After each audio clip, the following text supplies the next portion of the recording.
everybody, Mike Pfeiffer with Pfeiffer Hobby Supply. Today we're going to do the ACT3 Update 24. And while there is not a lot of exciting stuff, I mean, I guess maybe it's exciting. It's exciting to me, but it makes for a relatively short video once again. But let's take a look at the turntable and the roundhouse. Okay, everybody, here's the table kind of back in place and the weathering job that I've done. I don't see how I can do any more weathering on this thing, simply because you can't put any paint down in the bed of the turntable. Not because it'll screw up the electronics, but because I noticed that the little house here is close enough or drags on the plastic going around, so it was dragging the color off. So I had to absorb all that paint out of there. So what I've resorted to, and it looks kind of reddish in the video, but it's actually black, and it is the Pastels, which you can see that Gavin and I use extensively for things. And you can also see here that I used it on the track going into the roundhouse and on some of the rail. I had painted the rail, hang on one second here. I had painted the rail with an old flow quill pen I had, and with the rail tie brown. However, obviously those paints aren't available anymore, and I'm not real fond of the Woodland Scenics paint. It's an acrylic. It works okay. If I swing up here, it works okay on the track up above here. Hold on a second.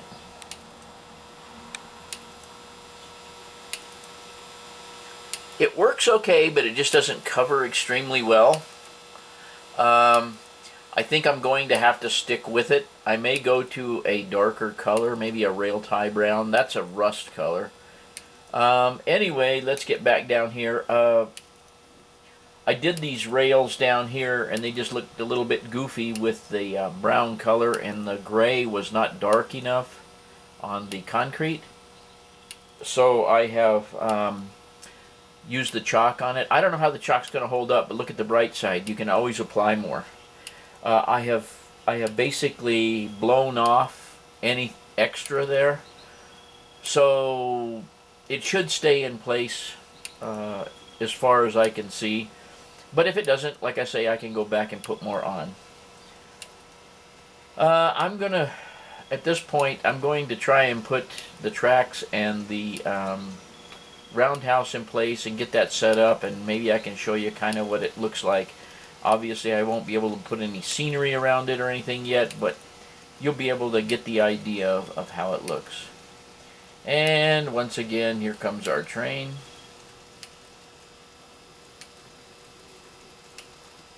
Of course, you've seen this one running 100 times, but we'll just get it going into the tunnel portal again. And then I'll meander on to the roundhouse. I forgot to mention and add that all of the weathering on this table and in the pit and everything was done with one of these. And this came with the Pastels. However, it's just a foam. It's just a foam pad. It's the same kind of pad that's used in makeup application. Personally, I really like these for applying this stuff better than a brush. I only use a brush if I'm going to do some streaking of some kind. Even this is good for streaking on the sharp edge. But anyway, I prefer these little foam pads. I have this one, and I have this actual makeup applicator, which actually works pretty well as well. I have some brushes down there too, but I didn't use any of those. But anyway, I thought I would mention how I was applying this stuff. And like I say, I know in the video this pit looks a little light and it looks a little reddish, but here in front of it, it is not. It is concrete looking, not as concrete looking as out here because I washed this with a black wash. Okay, but it's the best I can do in that pit, I feel. Oh, you'll also notice too, and there's another thing I forgot to mention. I painted the shed, I painted the tower here, and I painted the sides of the turntable black. I like it like that. To me, it makes that look more American, just being black rather than the red. You can see that I painted the windows on the little building blue, and then I put a clear lacquer over the top of them.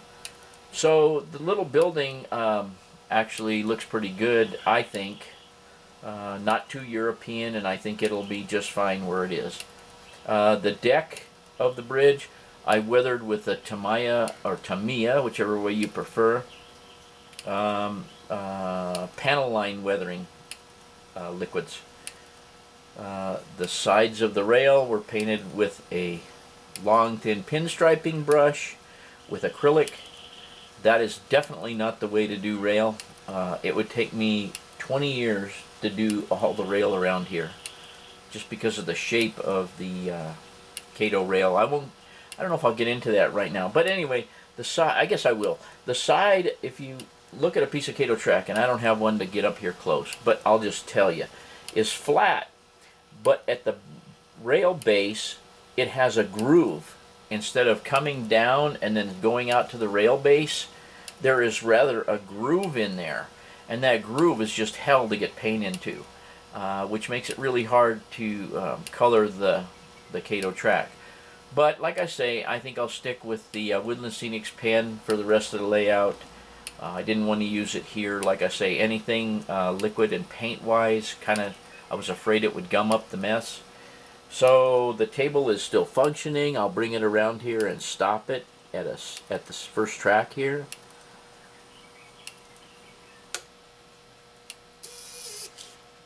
Still functioning properly. And that's about it.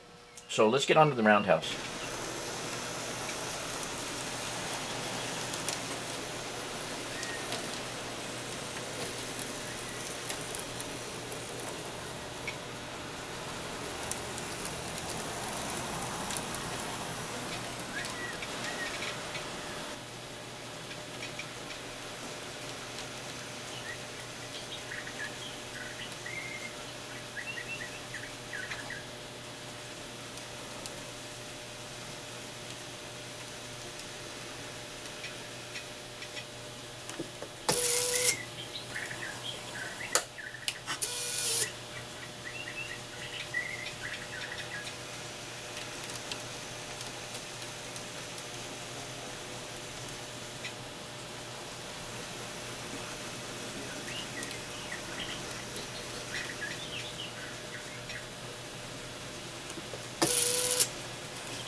It looks like we have a success. Let me see if I can drive off.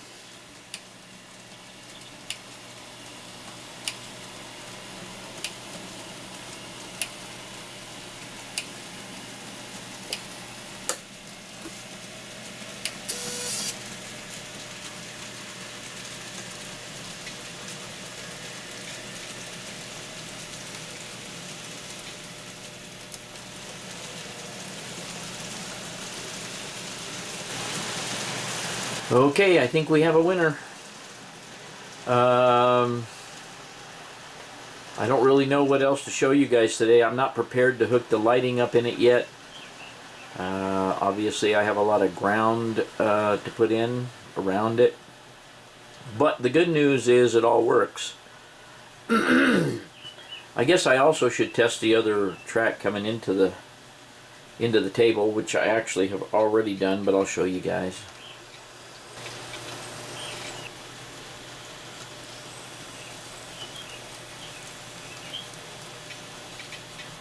Okay, I had to make a couple little adjustments there because I had trouble on my slope up. I haven't messed with that slope yet. In other words, the slope coming in right here. So I've got that adjusted to the proper height and to where it works, but let me rotate this around and we'll try driving off. I don't know how this slope is either, but let's give it a shot.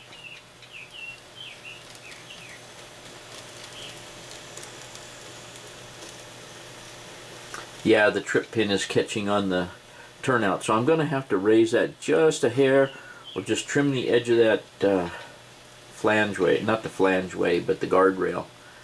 But anyway, looks like everything works, and I hope you enjoyed the video today. Update, what is this, 24? Hey guys, before I go today, I just wanted to show you a little tool I got from China.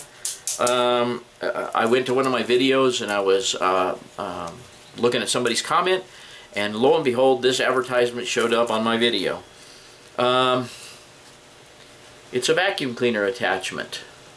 I haven't figured out how to hook it to my shop vac yet, but the cool thing is it has all these tubes here that suck air up through.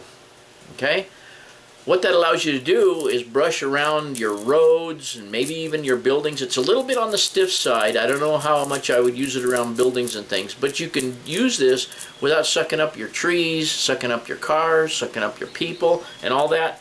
So I'm going to give it a shot. It took it forever to get here from China, of course. But I'm going to give it a shot at some point, and I'll probably do a review on it, but I thought you guys might want to take a look at it. I don't even know the name of the dang thing. It came in a very generic package. Really no nothing except a box, which I can't read. But nevertheless, I thought it was kind of a cool tool. I've never seen one before. You can go down in screw drawers and stuff like that and suck out the dust in screw drawers. All kinds of uses where you don't want to pick up the product that you're trying to clean the dirt out of. So anyway, I just wanted you to see that, and maybe I'll do a review on it later. And that's about it for today. Okay, everybody, hope you enjoyed update 24, and I'm pretty happy with what's going on here, and I guess in the watching world, I hope you are too. And as usual, guys, thanks for watching.